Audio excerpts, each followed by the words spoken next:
करुणामय विग्रह श्री नित्यानंद स्वरूपिणे श्रीमते भक्ति कुमुद संत गोस्वामिने नमः। नमो महावदनं कृष्ण प्रेम प्रदायते कृष्णाय कृष्ण चैतन्य नामने गुरुतिशे नमः। वृंदाय दृशिदेव्यै प्रियाय केशवशोचं कृष्ण भक्ति प्रदे देवी सत्यवर्ते नमो नमः। श्री कृष्ण चैतन्य प्रभु नित्यानंद श्री अद्वैत गदाधर शिवासादि श्री गौर भक्त वृंद। हरे कृष्ण कृष्ण कृष्ण हरे हरे, हरे राम राम राम हरे हरे।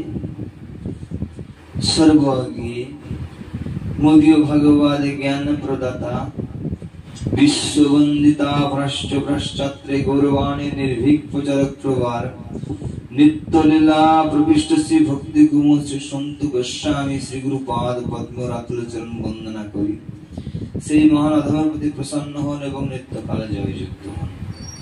तत्पर मोदीय परम गुरुदेव जगत गुरु श्रीला प्रभुपाद भक्ति सिद्धांत सरस्वती गोस्वामी ठाकुर रातुल चरण वंदना करी श्री महान अधम प्रति प्रसन्न होन एवं नित्य काल जययुक्त होन। जय जय श्री श्री केशव व्रत की, जय जय श्री श्री तुलसी महारानी की, भुवन मंगल हरि नाम संकीर्तन की। तुलसी महात्म्य বর্ণনা করা হয়েছে।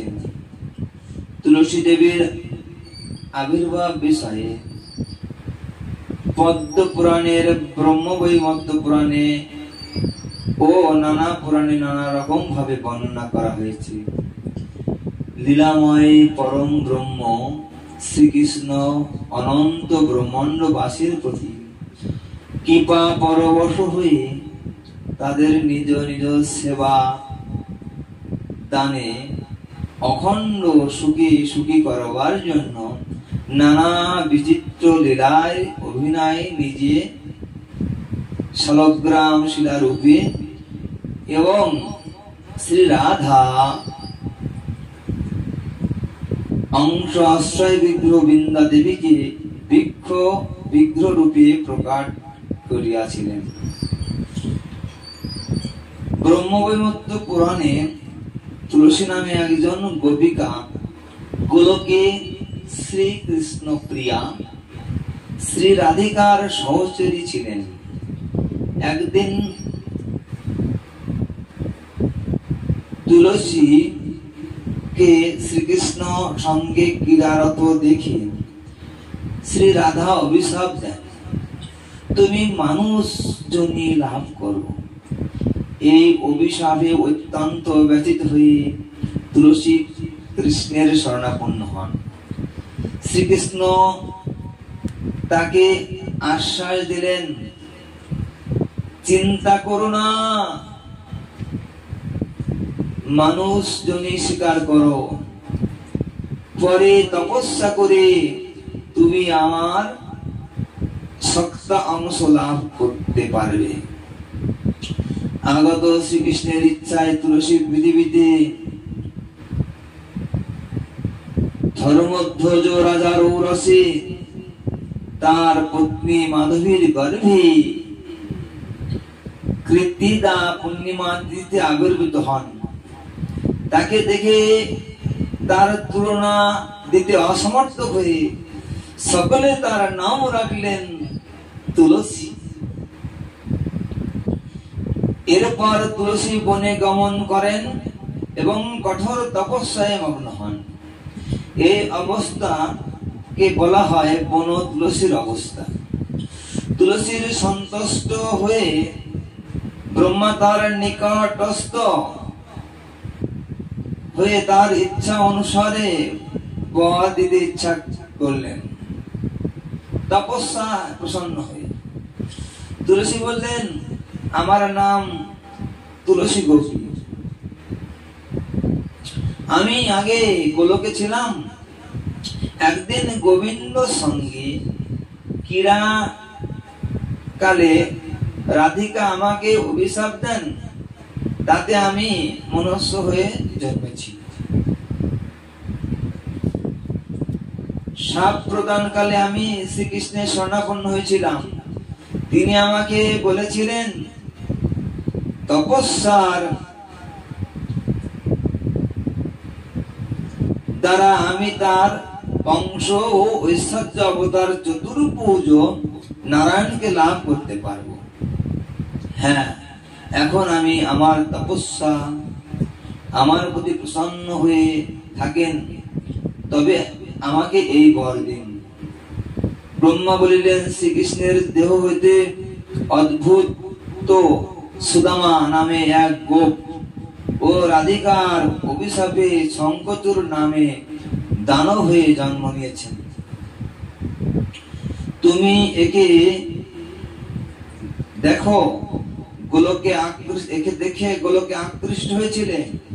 এখন তুমি এই শঙ্কচূড়কে স্বামী রূপে স্বীকার করো, পরে কৃষ্ণকে পাবে। শ্রীকৃষ্ণের ঐশ্বর্য বিগ্রহ শ্রী নারায়ণের শাপে পরে তুমি বৃক্ষ হয়ে সমস্ত ফুলের প্রধান ও নারায়ণের প্রাণাধিকা হবে। তুমি অত্যন্ত পবিত্রা, তাই বিশ্ব উদ্ধারকারিণী হবে। তোমাকে ছাড়া সমস্ত পূজোই নিষ্ফল হবে। ব্রহ্মার এই কথা শুনে তুলসী বলিলেন, আপনি যা বললেন তা সত্য হোক। তখন ব্রহ্মা তুলসীকে ষোড়শ অক্ষর রাধা মন্ত্র স্তব পচক ইত্যাদি দিয়ে তাকে আশীর্বাদ করলেন, তুমি শ্রী রাধার মতো সুভাগা হও। এরপর শঙ্করচূড় দত্ত দানবের সঙ্গে তার বিবাহ হয়। শঙ্করচূড়ের এই অভিশাপ ছিল যে তার স্ত্রী অন্য কোন পুরুষ ভোগ করলে তার মৃত্যু হবে, নতুবা নয়। এই শঙ্করচূড় নিজ পরাক্রমা স্বর্গ রাজ্য দখল করে যখন দেবতাগণকে তা থেকে অধিকারচ্যুত করলেন, দেবতাগণ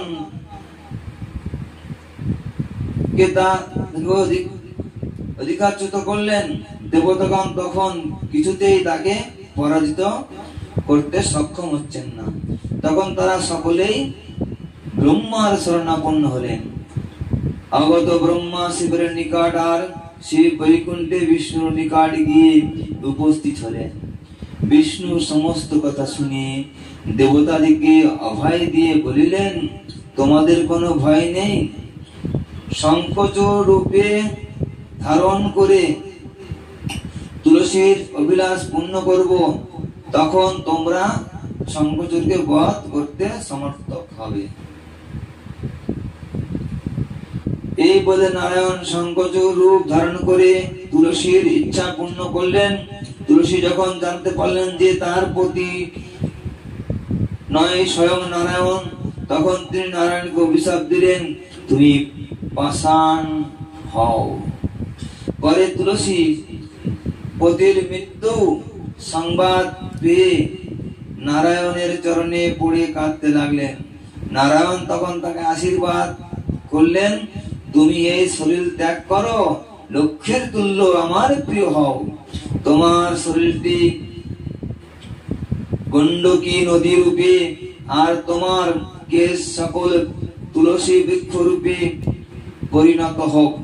শ্রী নারায়ণের এই বাক্য সঙ্গে সঙ্গে তুলসী দেবী তার শরীরাংশ গণ্ডকী নদী ও কেশাংশ তুলসী বৃক্ষ রূপে পরিণত হলেন। সেই থেকে নারায়ণ গণ্ডকীতে শিলারূপে রয়েছেন, আর সর্বদাই জন্যই তিনি তুলসী সংযুক্ত। এই তুলসী ছাড়া শ্রী নারায়ণের পুজো হয় না, নিষ্ফল।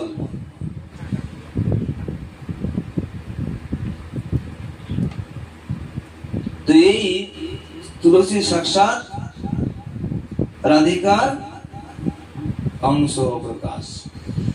এই জগতে তিনি জগৎবাসীকে কৃপা করার জন্য স্বয়ং তুলসী দেহটা গণ্ডকী নদী হলেন, সেখানেই নারায়ণ শিলা প্রকাটিত হয়। তার কেশরাজি চুল থেকে তুলসী বৃক্ষ রূপে প্রকাশিত হলেন, অর্থাৎ অভিন্ন রাধারানীর প্রকাশ তুলসী দেবী, তুলসী আর অভিন্ন ভগবান শ্রী শালগ্রাম নারায়ণ শিলা কৃষ্ণ থেকে প্রকাশিত। এই জন্য এই বৈশাখ মাসে তুলসী নারায়ণের বিবাহের কথা আমরা বিভিন্ন পুরাণে পাই। আর এই তুলসী জন্ম মহিমা সৃষ্টির রহস্য এই বৈশাখ মাসে কীর্তন করলে বা সমস্ত মহিমা শ্রবণ করলে তার শ্রী শ্রী বৈকুণ্ঠ গতি লাভ হয়, এতে কোনো সন্দেহ নাই। জয় জয় শ্রী শ্রী তাই গৌর প্রেমানন্দে। হরি হরি ওল, হরি হরি ওল।